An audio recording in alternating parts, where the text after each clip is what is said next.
Bienvenidos a este programa especial de la Dirección de Radio y Televisión del Congreso del Estado, la Mesa de Análisis Alianza por la Calidad de la Educación, convocado por la Universidad Pedagógica Nacional del Estado de Morelos y la Universidad Nacional Autónoma de México. Para tal evento tenemos a 4 ponentes, voy a presentarlos en orden: la maestra María Luz Arriaga Luz, maestra normalista, maestra en Ciencias Políticas, profesora de tiempo completo de la Facultad de la Economía de la UNAM y perteneciente al cuerpo Coalición Trinacional en Defensa de la Educación Pública. Maestra, buenas noches, bienvenida. Gracias. Tenemos a la doctora Adelina Redondo, perteneciente a la Academia de la Universidad Pedagógica Nacional Morelos y a la Universidad de Estado del Estado de Morelos, autónoma, con SNI número 2 y especialista en Política Educativa e Historia de la Educación. Doctora, buenas noches. Hola, ¿qué tal? Tenemos a la doctora Guadalupe Pujol, maestra de tiempo completo de la Universidad Pedagógica Nacional Morelos, SNI nivel 1, y perteneciente al Cuerpo Académico Educación y Pobreza de la misma universidad. Doctora, buenas noches. Gracias.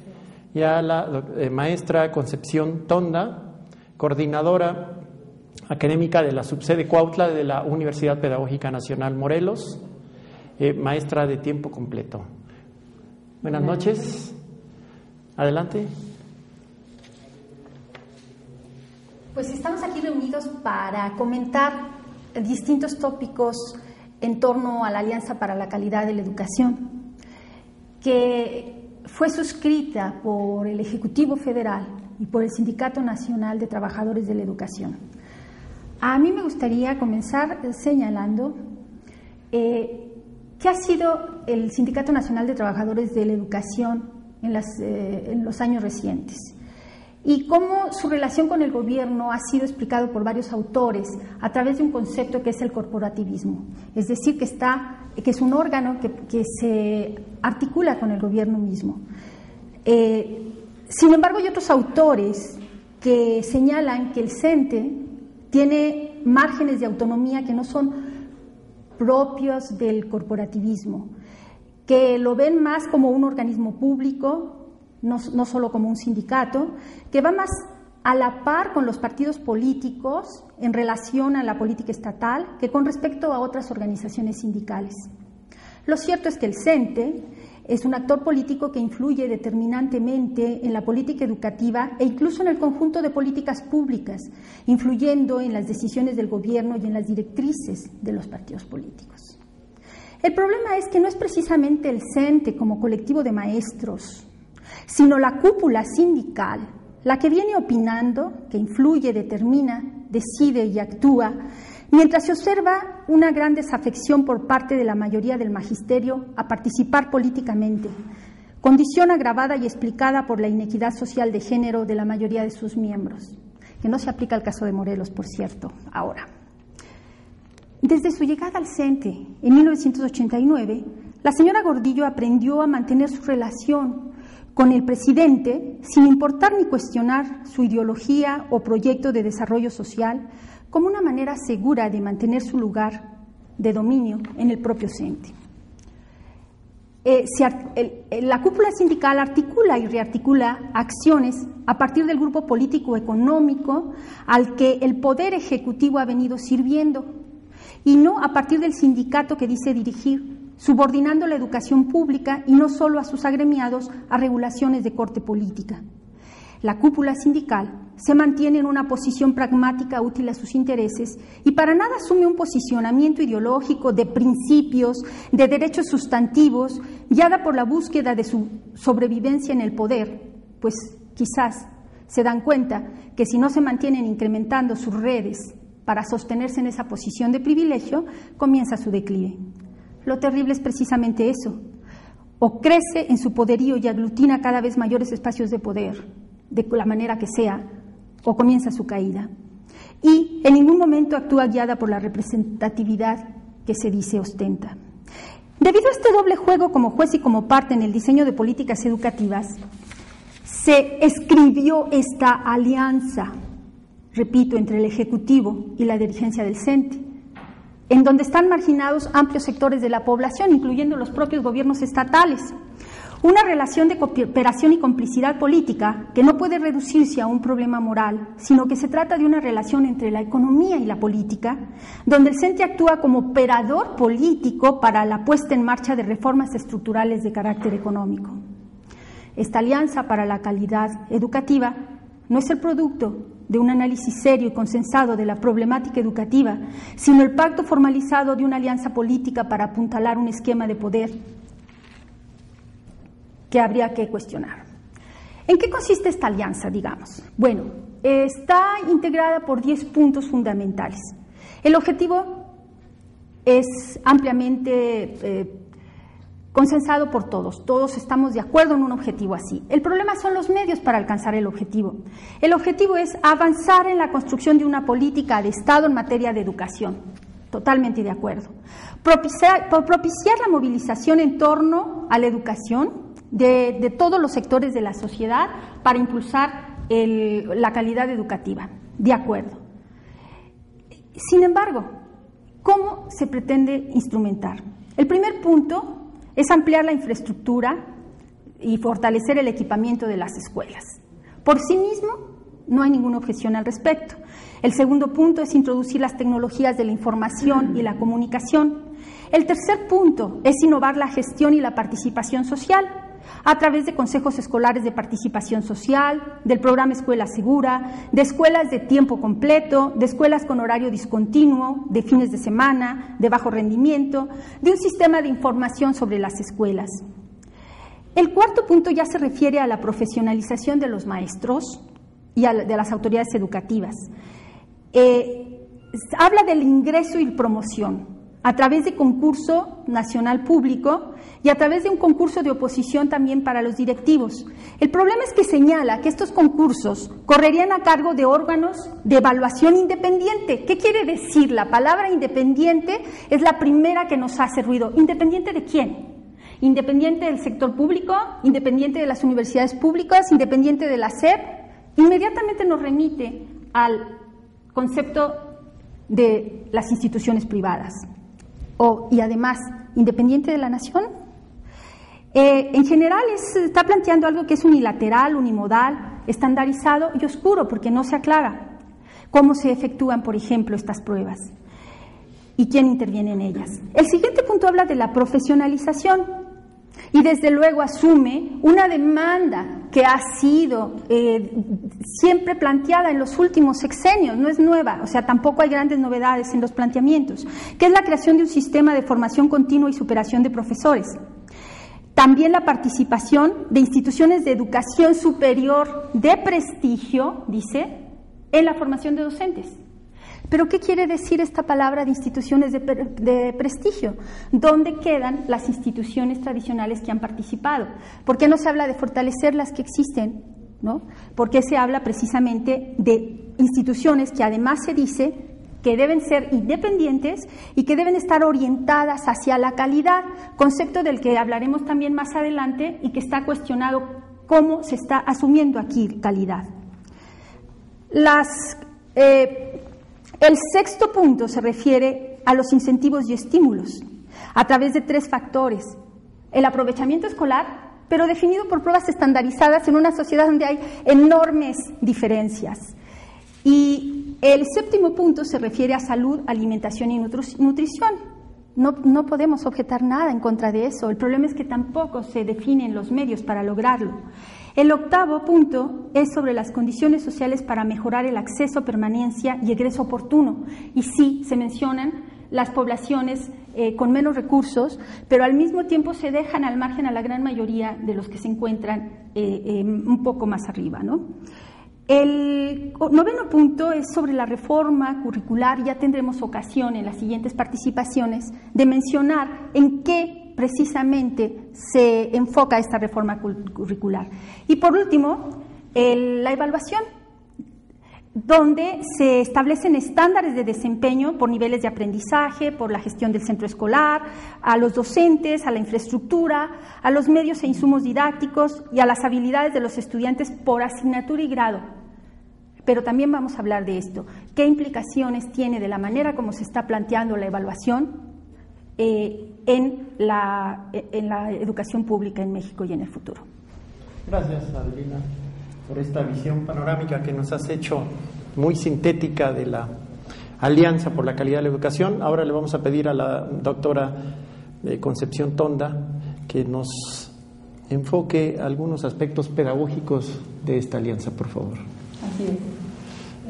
Bueno, el documento que se nos ha dado a conocer como Alianza por la Calidad de la Educación ha provocado un movimiento magisterial de una magnitud sin precedente en el estado de Morelos. Estamos hablando de un total de 30,000 maestros de educación básica, de los cuales 23,000 están en paro. Entonces, bueno, es un conflicto muy relevante y de mucha importancia en nuestro estado, en el que están involucrados no solo los maestros, sino también los directores, los supervisores, los jefes de sector. Y lo que está en juego en esta alianza por la calidad de la educación, en esta reforma que han emprendido las autoridades, o en este acuerdo, ¿no?, en el que están participando tanto las autoridades como la dirigencia sindical del CENTE, es algo que va mucho más allá de la herencia de las plazas, ¿sí? Es un problema que va mucho más allá del mercado negro de las plazas y que involucra aspectos pedagógicos fundamentales del proceso educativo. Yo me voy a referir a dos conceptos clave que están involucrados en el documento, que son el concepto de calidad educativa y el concepto de evaluación. En referencia al concepto de calidad educativa, podemos decir que es un concepto complejo en el que intervienen muchos factores. Interviene no solo la infraestructura, ¿sí?, intervienen también como un factor muy relevante las condiciones sociales en que se encuentra el alumno, por supuesto, pero como un factor muy determinante, las condiciones laborales de los maestros también son determinantes de la calidad. La capacitación de los maestros es también muy importante. Y sobre todo quiero hacer el énfasis en que un programa que pretenda lograr una mejora en la educación nacional tiene que tomar en cuenta que las condiciones de trabajo de las escuelas, de los maestros, de los grupos son muy diversas, no son homogéneas. Entonces nosotros no podemos pretender impulsar un programa para la mejora de la calidad educativa a partir de exámenes estandarizados, ¿sí?, que es un criterio de evaluación homogéneo, homogenizante, cuando las condiciones de las escuelas son muy diversas. Un programa que pretenda esta mejora tiene que tomar en cuenta esta diversidad y ver muy específicamente qué necesita cada escuela, qué capacitaciones necesitan los maestros, ¿sí?, muy en concreto, y atendiendo a esta diversidad y a esta complejidad del problema. Otro concepto muy importante que está implicado en el documento es el concepto de evaluación, ¿no? Entonces, a nosotros nos corresponde desde la Universidad Pedagógica como retomar lo que es la teoría de la evaluación. La teoría de la evaluación nos dice que sobre todo la evaluación es una evaluación del proceso de enseñanza-aprendizaje.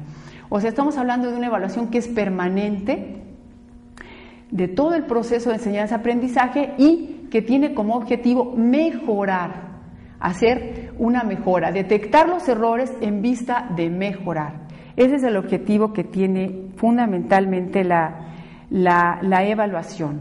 Entonces, pero nosotros vamos a evaluar a un grupo que tiene condiciones muy específicas, porque estamos hablando de un contexto cultural muy diverso, ¿sí? Entonces la evaluación siempre es concreta, es evaluación de ese grupo que tiene condiciones muy específicas.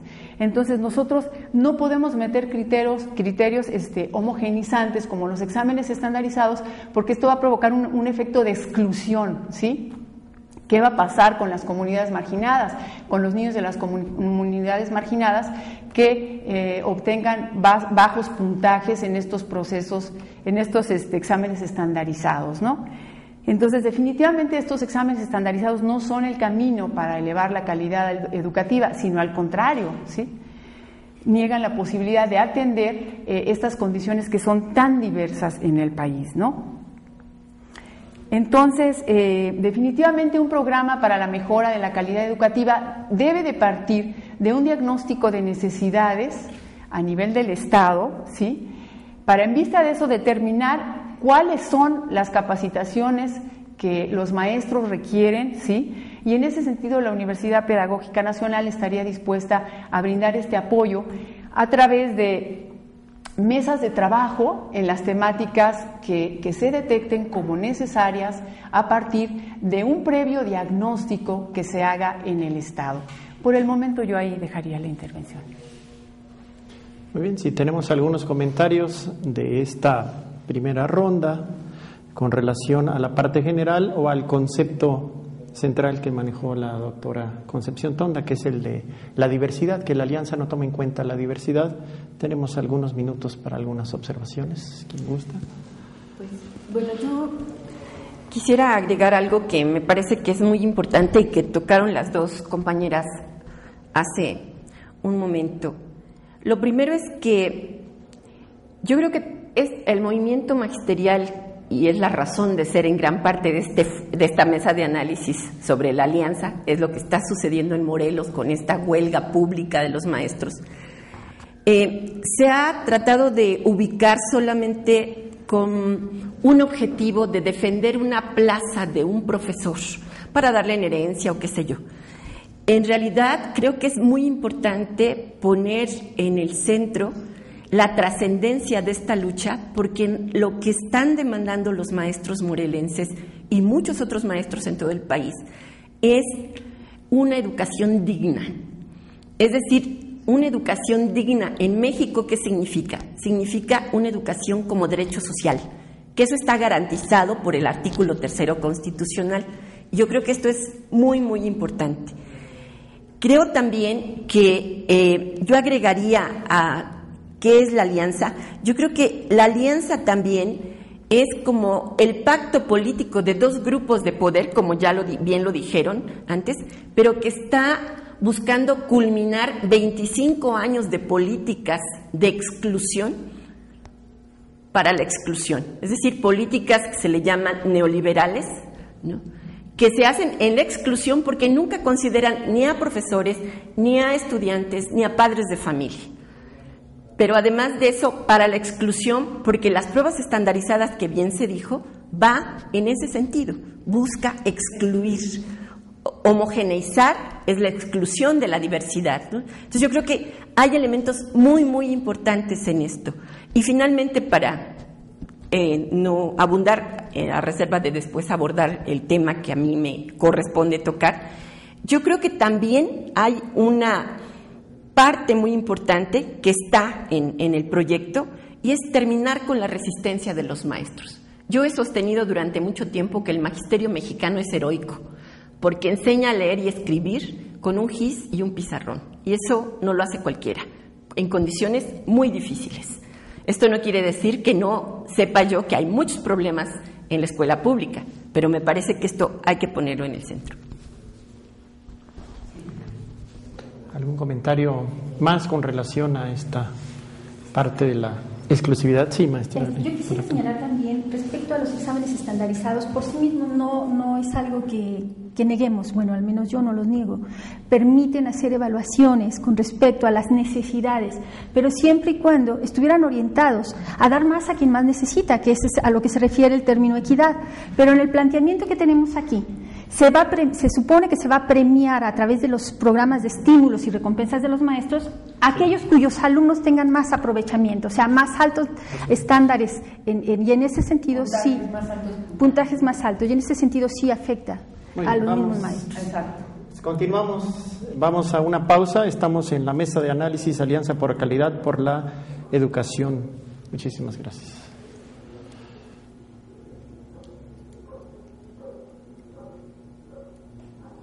Antes. Está bien.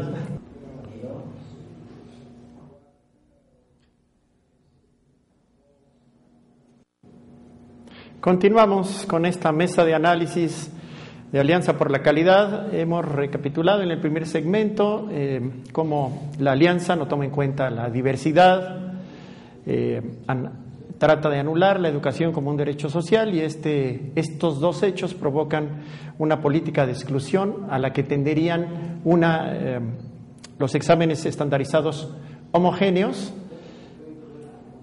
y nos quedamos con la resistencia de los profesores de educación básica que estaba retomando la doctora María de la Luz. Adelante.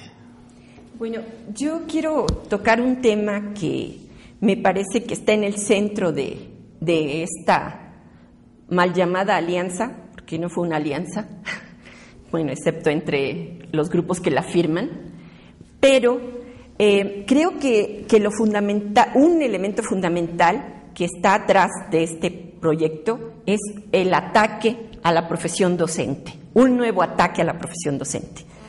Bueno, yo sostengo como hipótesis de que en México, dado que los maestros históricamente han sido líderes sociales vinculados a sus comunidades, con una formación normalista, con alto contenido social, no solamente marcado por un nacionalismo desarrollista con un Estado surgido de la Revolución, sino también que ha sido un elemento de identidad para el magisterio como cuerpo docente. Creo que se está tratando de romper esto. Y de ahí, incluso como se presenta ante los medios de difusión, es como si los maestros estuvieran defendiendo el normalismo porque tienen miedo a presentar un concurso de oposición. Y en realidad, primero, es demagógico, no es un concurso de oposición, fue una prueba estandarizada, precisamente, de habilidades docentes. Segunda cuestión, lo que no se dice es que si la educación es un derecho social, la sociedad mandata al Estado para que garantice ese derecho social. Y eso significa que el Estado tiene la responsabilidad de formar a los maestros. Por eso los egresados de las normales públicas tenían el acceso directo a las plazas. No era por una concesión de alguien, sino estaba dentro de lo que era el mandato constitucional del derecho social a la educación. Entonces yo creo que eso es algo que tiene que estar en el centro. Hablar de que les hicieron un concurso de oposición y los maestros lo reprobaron. Para empezar, ¿quién hace el concurso? O sea, el examen, ni siquiera fue público. Segundo, ¿qué perfil es el que quieren de maestro? No es el que corresponde a las normales actuales, es otro perfil el que quieren modificarlo. Y luego dicen, pero es que no lo pasaron, cosa que no es cierto, ¿no? Entonces yo creo que ahí hay una primera cuestión. Estamos ante una transformación radical, hay un nuevo ataque a la profesión docente en el sentido de querer cambiar lo que es la formación de los maestros. Por eso el ataque a las normales y la aberración que dijo la señora Elbester Gordillo, de que había que suprimir a las normales y transformarlas en escuelas de turismo, ¿no? Yo creo que eso es un elemento muy importante. Pero el ataque ha sido sistemático también, es decir, empieza desde 1984. Yo creo que la introducción del bachillerato pedagógico fue una primera búsqueda del cambio de la composición social del magisterio mexicano, ¿no? Buscando que ya no fueran hijos de campesinos o de obreros. Ese es un elemento. El otro elemento que ha sido terrible ha sido la llamada carrera magisterial, que ahí lo que se busca es incrementar un pago por productividad, cuando si están hablando de educación no están hablando de una fábrica. Entonces, productividad. O sea, ¿qué es productividad? Ahí incluso habría que discutir qué están entendiendo ellos por educar con calidad. Porque nosotros estamos pensando en escuela digna, en educación digna, en el sentido de educar, como dice el cartel, para transformar. Porque yo creo que ahí todos compartimos, yo tengo una frase que me gusta mucho, de un pensador, un educador de hace más de 100 años, que dice: la educación es tan necesaria como la luz, debe ser tan común como el agua y libre como el aire. Y lo que han hecho con las transformaciones que imponen en carrera magisterial es buscar un vaciamiento de la profesión docente. Y por eso están los maestros en huelga, porque están en contra de que los conviertan en repetidores de textos, en querer transformar su labor como educadores simplemente en enseñar para un examen.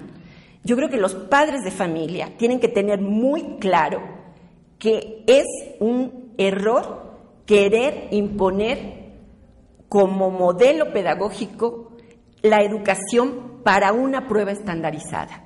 Los niños, los jóvenes de este país estarían, pero condenados a la ignorancia, aunque sacaran 10 en todas las pruebas estandarizadas, si solo se les enseñara eso. Yo creo que ese es un elemento muy importante. Y la última cuestión que tiene que ver con la alianza en las transformaciones docentes y que ya es como la gota que derramó el vaso y por eso hay muchas protestas en términos del quehacer docente, tiene que ver con que esta alianza lo que está haciendo es, primero, no solo impone los exámenes para ingreso, que además, visto en la página misma de la SEP, que todo el mundo lo puede consultar, es una burla, porque, por ejemplo, para el Distrito Federal se concursaron 21 plazas de preescolar y ni una sola de primaria, ni una. Y en Morelos hay 17 de preescolar y de primaria tampoco hay. Es primaria indígena, pero no en primaria. Entonces, esto es parte de los problemas. El otro elemento que tiene es tratar de que cambien lo que son los factores a los que ya se refirieron las compañeras, de evaluación de la carrera magisterial, lo que llaman el programa en donde ahora va a valer el 60% de esa evaluación a los maestros, corresponde al aprovechamiento escolar, medido por lo que saquen los niños en esas pruebas enlace que se van a aplicar. Y entonces va a ser desde preescolar hasta educación secundaria, ¿no? Como ya se está aplicando. Entonces, ese es otro. Y un elemento adicional, bueno, dos más. Uno tiene que ver con que se va a obligar a los maestros a actualizarse en lo que salgan mal sus alumnos. Es decir, si están mal en ciencias, tienen que irse a cursos de ciencias, específicamente de lo de la prueba. Entonces, ya no va a haber ni siquiera la posibilidad de que el maestro decida en qué quiere seguirse preparando a partir de su experiencia, sino es en lo que ellos le digan a través de la prueba enlace. Y la última cuestión es que se va a hacer un lado a las escuelas formadoras de docentes, como la Universidad Pedagógica Nacional, como la Normal Superior, como la Nacional de Maestros. Eso es lo que están buscando. Entonces, todo esto tiene que ver con un eje que atraviesa estas políticas y que es un proceso de privatización. Lo que están incrementando no es solamente la presencia de la educación privada, o sea, más escuelas privadas, sino es criterios de conducción de la educación pública a partir de lo que son la competencia, el trabajo individualista. No se ve como lo que es el proceso educativo, un proceso colectivo, que eso es fundamental. Yo lo reivindicaría como uno de los ejes. Y finalmente, yo creo que los burócratas que dirigen la educación en este país y la misma señora Elbester Gordillo, no tienen ni a sus hijos ni a sus nietos en escuelas públicas. No saben lo que es la educación pública. Hay un deterioro terrible, tenemos que generar en el país, se puede cancelar la alianza y tendrían obligación de llamar a un diálogo nacional para discutir un gran debate como lo que hay con el petróleo.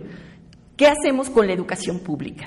Porque tiene un gran deterioro, tenemos que transformarla. Entonces yo creo que es muy importante. Gracias, doctora María de la Luz Arriaga, por estas ideas que retomamos de que vamos hacia una privatización y podríamos llegar hasta una especie de industrialización fordista de lo educativo.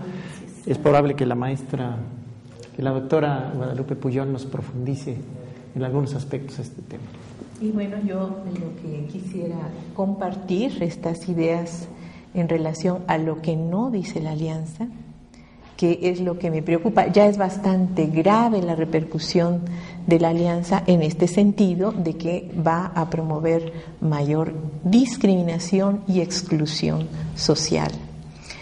Pero es precisamente por lo que no dice es que se va a dar esta exclusión. ¿Y qué es lo que no dice la Alianza Educativa?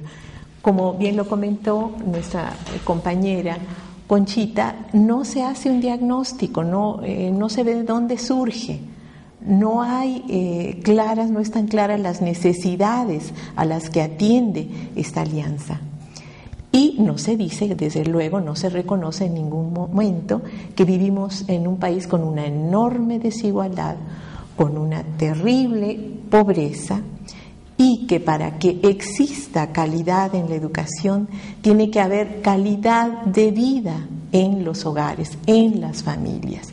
Eso va de la mano. Incluso la misma OSD, que es la que ha impulsado estas evaluaciones estandarizadas de PISA, que se llaman PISA, a nivel de estos países que pertenecen a esta organización, ha reconocido que en la medida en la que en el país exista mayor equidad macro, o sea, en la economía y en los hogares y en la escuela, en esa medida habrá mayor calidad y hay mayor calidad por los exámenes que ellos han aplicado. Entonces, si lo están reconociendo, o sea, no es un secreto que la equidad es fundamental. Entonces, tenemos que empezar desde ahí, de modo que no nos limitemos, como se limita en esta alianza, a atender la pobreza extrema. Entonces, quitar el hambre de unos cuantos no es suficiente.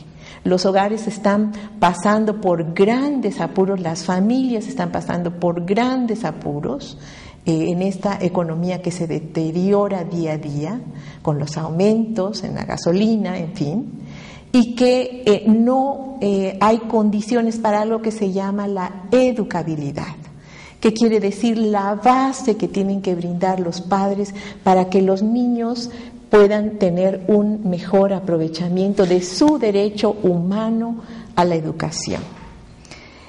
Y bueno, esto no quiere decir que desde la escuela no se puedan hacer muchas tareas.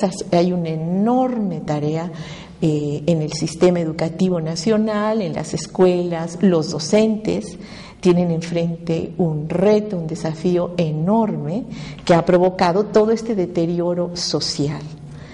Y bueno, entre ellos, desde luego, lo que decíamos, tenemos que reconocer que este modelo económico está generando más pobreza y más deterioro, un rompimiento del tejido social. Entonces se requiere mayor equidad social y educativa. Desde luego, una efectiva participación de todos los actores, pero efectiva, empezando por los actores centrales como es el docente. Combatir la corrupción y la simulación. Muchos estudios de los mismos docentes, investigadores y expertos señalan a la corrupción y a la simulación como un gran obstáculo en lograr el desarrollo educativo. Y bueno, realmente tiene que intervenir la sociedad porque la UNESCO ha hablado desde hace muchos años de una sociedad de conocimiento, de una sociedad educativa. Aquí los medios de comunicación tienen un papel que jugar. ¿Cuál es el contenido? ¿Quién regula los contenidos? ¿En qué sentido participan los medios en la educación de la sociedad? Muy bien, voy un poco rápidamente a mencionar algunas contradicciones graves que yo encuentro en esta alianza. Por un lado se dice la educación pública como factor de justicia y equidad. Por otro se segrega porque se van a crear escuelas de bajo rendimiento. Habla de educación integral y se limita a la evaluación y a la educación por competencias. Las evaluaciones serán por competencias, dejando de lado el saber ser, el saber convivir, que es fundamental para la formación de los niños. Habla de poner al día cuando en las escuelas hace falta de todo. Habla de una gestión participativa cuando esta alianza va en contra de la colegialidad. Entonces, básicamente eso es lo que encontramos ahí de contradicción y que hace muy seria esta propuesta o esta política educativa. Muy bien, antes de la próxima pausa podemos recapitular algunos elementos. Este ataque a la profesión docente con un nuevo modelo de formación ya probado y aprobado en algunos países de primer mundo, que también los maestros de primer mundo están en desacuerdo con él. Habría que acordar de que no es en México que se está en contra de esto. El ataque a la educación pública por lo menos está en los Estados Unidos, en Canadá y en algunos otros países con relación a estas medidas en Europa. Y como esta política lo que ha producido es más discriminación y exclusión. No es una política que haya mejorado el nivel educativo, que podemos estar de acuerdo que lo anterior no era lo mejor, pero esto tampoco lo va a componer, al contrario, tendería en términos de equidad, como decía la doctora Pujol, a no lograr lo que se pretende, sino lograr esta privatización e industrialización del educado. Continuamos.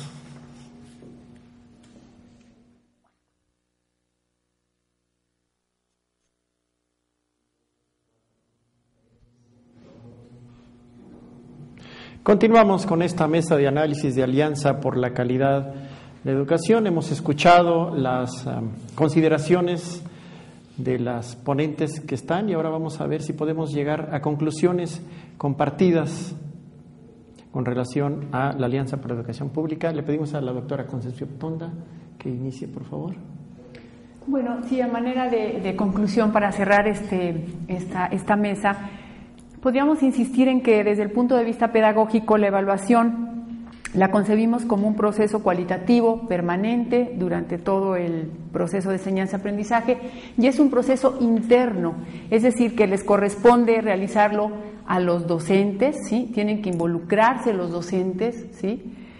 No, en el momento en que viene un organismo externo a evaluar a los docentes, esta responsabilidad de los docentes les está siendo expropiada, ¿no? Es una función de los docentes y que tenemos que realizar permanentemente los docentes y que incluso en el diseño de estos criterios de evaluación pueden intervenir incluso los propios alumnos con propuestas, existe lo que es la autoevaluación, ¿sí? Para concluir, para mejorar la calidad educativa, podemos decir que el factor clave o determinante es el apoyo de las autoridades al trabajo de los docentes. Es decir, hay que realizar una alta valoración del trabajo de los docentes y bueno, nosotros, la Universidad Pedagógica Nacional, como académicos, estaríamos en la mejor disposición de realizar este diagnóstico de cuáles son las necesidades educativas estatales. Creo que algunos de mis compañeros ya han avanzado en este sentido, ¿no? Y estaríamos con la mejor disposición para que se instalaran mesas de trabajo regionales para talleres de capacitación y de apoyo a los maestros a partir de lo que se determine, de las necesidades que se detecten a partir de este diagnóstico. Gracias. Gracias, doctora Lupita. Doctora Megasones. Bueno, a mí me parece que hay algunas de las ideas que se presentaron un poco en la síntesis, que creo que es importante recuperar. Una de ellas es, ¿cuál sería la evaluación, el diagnóstico inicial que tenemos docentes, padres de familia, de lo que está pasando en la educación pública, en México y en el mundo, desgraciadamente? Y yo creo que ahí tiene que ver con caracterizar que hay un fracaso del modelo que nos han impuesto. Así como el modelo económico de privatización a ultranza de todo lo público ha fracasado, porque está fracasado, así en educación, y por lo tanto creo que los padres de familia no deben de aceptar, sin pensar realmente, sin valorar lo que es la escuela pública hoy, lo que dicen los spots y toda la propaganda que les están tratando de meter por los ojos, por los oídos, por todos lados. Y primero, no hay un problema de rechazo a la Alianza por la Calidad de la Educación por un interés perverso de los maestros. Es porque representa un atentado al derecho a la educación, en el sentido de que no garantiza ninguna calidad, sino va a ser una educación peor todavía. Segundo, creo que tenemos que salir, como apunta Conchita, con cierto tipo de propuestas. Y a mí me parece que una de ellas, primero, es que hay que reconocer, en este país no sobran maestros, faltan maestros, como faltan médicos. Y lo que tiene que haber es Primero, reconocer que los grupos están saturados o sobresaturados, que se necesita enseñar a leer y escribir a niños en grupos de 20 niños, 25 niños, cuando mucho, en preescolar, primaria y en secundaria 30 máximo. Son de las recomendaciones que se hacen. La otra es que se dejen de contratar a estudiantes de secundaria y de bachillerato en las escuelas indígenas. Yo creo que el papel de las normales rurales era formar a los maestros que van a cubrir esas plazas. Y finalmente, me parece que los padres de familia tienen que salir junto con los maestros a demandar condiciones dignas de escuelas dignas. Es decir, grupos reducidos, maestros bien pagados para que tengan que trabajar un turno y no 2 turnos o 3 turnos, más presupuesto, ahora que el presupuesto está en la Cámara de Diputados, ¿no? Más presupuesto para educación en lugar de más presupuesto para policía. Yo creo que hay muchos elementos en donde los maestros tienen que salir junto con los padres de familia a demandar esto. Y por supuesto, reitero, necesitamos una educación para transformar y por lo tanto necesitamos que se cancele la Alianza por la Calidad de la Educación y que se llame a un diálogo nacional para debatir qué educación necesitamos. Muchísimas gracias.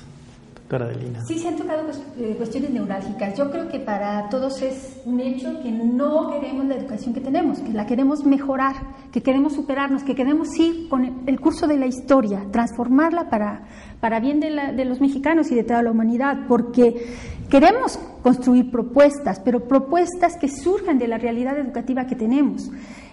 Por ejemplo, en el punto 9 de reforma curricular se plantea que hay que propiciar la construcción de la ciudadanía. Pero ¿cómo se va a propiciar la construcción de la ciudadanía si en el mismo punto se señala que es a través de la competitividad en los estudiantes y una calidad que se define como llegar a estándares?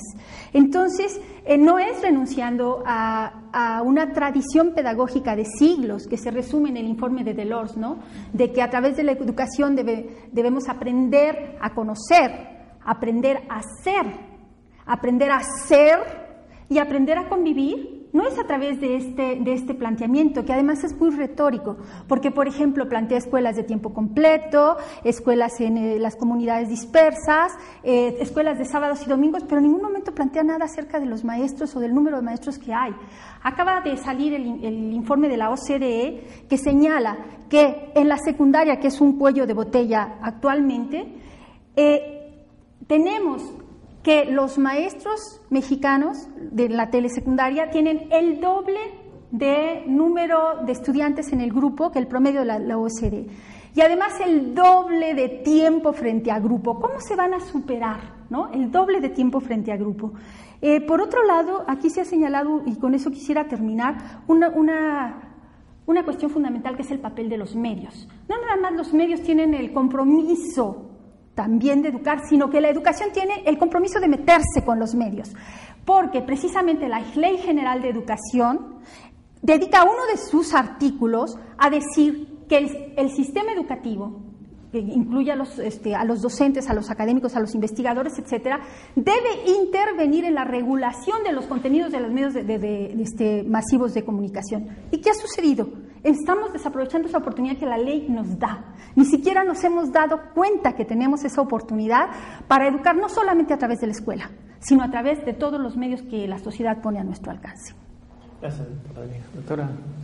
Por favor. Y bueno, complementando las ideas importantes que han planteado mis compañeras en esta mesa, solamente destacar que en México se ha acumulado un gran conocimiento sobre la universidad pública, se ha estudiado en diferentes universidades mexicanas qué es lo que está pasando en la escuela pública, en la educación pública. Hay ya todo ese saber. No necesitamos políticas importadas, no necesitamos estos modelos ajenos a la educación en México. Y bueno, al mismo tiempo es un compromiso, es una tarea urgente ponernos a trabajar en este proyecto alterno a la alianza. Eso es lo que yo diría fundamentalmente. Quisiera, como cierre, proponer 2 conceptos. Si es que está educar para evaluar contra educar para transformar, el educar para evaluar en el sentido de educar para la productividad, y podríamos agregar, tomando algunos autores, para la obediencia, y el otro educar para la ciudadanía. Tendríamos quizá unos 5 minutitos para poder reflexionar sobre esto, si les parece bien. Y bueno, estas pruebas estandarizadas se les debe dar un lugar. Son eso, son simples referentes, y yo creo que sí, son mediciones y hay que tomarlos como tal, ¿no? O sea, miden conforme a ciertos estándares, pero lo importante es reconocer la diversidad. Eso no debe ser un solo criterio. Yo creo que pueden existir mediciones homogéneas siempre que se tomen como eso, como un mero referente de cómo estamos, ¿verdad?, en relación con otros, pero sin pensar que eso va a servir para legitimar que a las escuelas no se les apoye, que se creen estas escuelas de bajo rendimiento, que a los maestros no se les apoye. Es todo lo contrario. Se trata precisamente de dar más elementos, una educación de mayor calidad a quienes menos recursos o antecedentes culturales tienen. Entonces, bueno, esa sería un poco la idea, poner como cada tipo de evaluación en su lugar, ¿no? No darle el peso que se le está dando en esta alianza, definitivamente. Sí, en el sentido de que la evaluación es para realizar mejoras, ¿sí? No es para excluir, no es para aumentarle salario a unos y a otros no es para darle dinero a unas escuelas y a otras no darles, ¿sí? La evaluación es un proceso que nos corresponde a los docentes y a todos los involucrados, pero con el objetivo de hacer mejoras, de detectar errores para aprender del error, pero no como criterio para excluir a unos, excluir tanto a maestros como a alumnos y a partir tomarlo como criterio para la asignación de recursos. Sí, yo agregaría, digamos, el ejemplo más perverso de la aplicación de estos exámenes estandarizados para la exclusión es lo que hacen con el examen de ingreso al bachillerato en la zona metropolitana de la Ciudad de México, que lo aplica el Ceneval, que es una entidad privada que se está haciendo rico, que dice que no es no lucrativa, pero no es cierto. Sí, es claro, pero además de eso es la manera como han incorporado a los jóvenes en un corralito de escuela, de cierto tipo de educación que ellos no querían, no son las opciones que ellos quieren y los mandan a ese tipo de escuelas, ¿no? Estoy hablando de las escuelas técnicas terminales. Entonces, bueno, ese es el ejemplo más aberrante, pero es lo mismo que están introduciendo, porque la alianza para los maestros en servicio, los resultados de las pruebas enlace se convierten en un elemento punitivo, es un castigo, va a repercutir sobre sus salarios. Y finalmente, recuperando la última pregunta que se hacía, a mí me parece que tenemos que educar para transformar, pero no es nada más la transformación en términos de la modernización, porque nos pueden decir, es que estamos transformando de la modernización que entienden los burócratas que hacen estas políticas, sino es la educación para la justicia social. La compañera hablaba de la creación de ciudadanía, es para la justicia social. Yo creo que hay que recuperar los trabajadores de este país, todos los trabajadores de este país, tenemos que recuperar el concepto de educación que está ganado en la Revolución Mexicana. Yo creo que por ahí tenemos que hacerlo y es muchos elementos, hay muchas propuestas que se están haciendo, que tenemos, hagamos otra mesa sobre propuestas de transformación de la educación, porque creo que es muy importante ese tema. Construir ciudadanía. Ese es el reto que tenemos independientemente de las normas que nos vengan desde cualquier parte. Yo creo que precisamente ahí está la fuerza de los que nos dedicamos a esto que es la educación.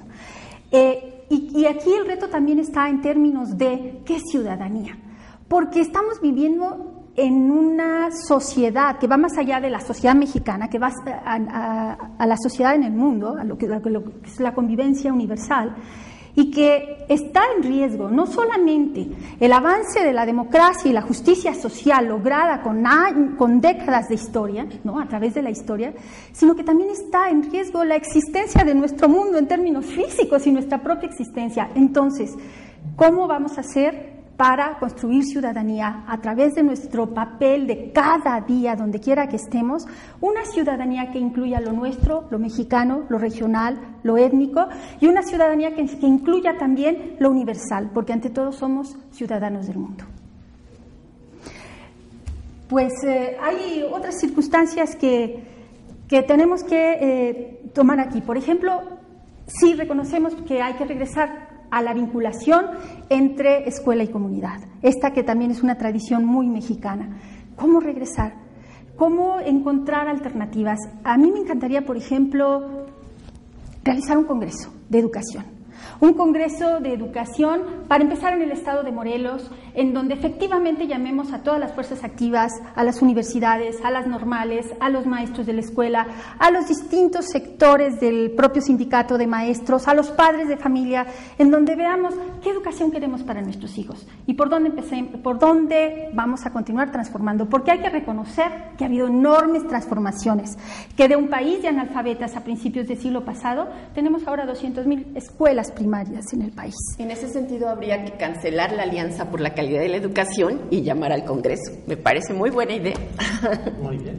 Hemos visto, entonces, recapitulando históricamente, que este es un país en el que, frente a los fracasos que se anunciaron, tenemos las reformas del 92, no funcionaron las reformas del 92 y viene 2005 con la reforma de preescolar, la reforma de secundaria, 2006 con la reforma de educación media superior y ahora la alianza, que no lo dice, pero va a la reforma de la educación primaria.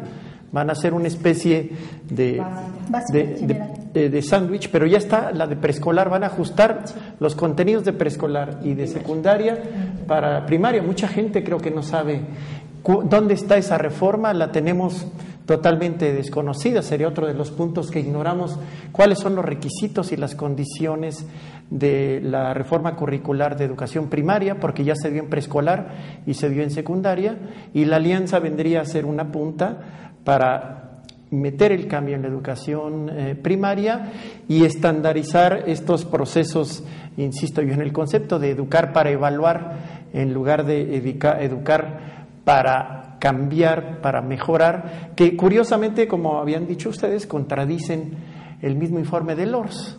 O sea, ya no es solamente el saber, ni el saber hacer, ni el saber ser y el saber convivir, sino solamente nos quedamos en el saber. Contestar pruebas. Y aún así yo cuestionaría si se puede con una prueba estandarizada evaluar el saber hacer. Si lo pusieron en el informe de Lors, es solamente el conocimiento abstracto que se puede evaluar y se han cancelado los otros elementos. Bueno, vamos cerrando. Concluiríamos en esta mesa de análisis Alianza por la Calidad de la Educación que hay muchos elementos que no han sido considerados, que no se tomó en cuenta a las bases, para decirlo así, y que es pues vamos a decirlo así, una copia de reforma copiada de algunos países en los que la educación solamente para la evaluación está vigente, como en algunos sectores de Estados Unidos, donde está tan la educación polarizada totalmente y segmentada totalmente, no hay una política nacional, y que nosotros creo que en la mesa he oído que hemos recurrido mucho a recuperar la historia educativa de México. Y la educación como derecho social. Muy bien, pues muchísimas gracias, compañeras. Gracias. Agradecemos a ustedes, Canal 3, a la Dirección de Radio y Televisión del Congreso del Estado, a la licenciada Guadalupe Rodríguez y Cobos por este hospedaje que nos han dado en esta mesa de análisis de Alianza por la Calidad de la Educación, convocada por la Universidad Pedagógica Morelos y la UNAM. Muchísimas gracias.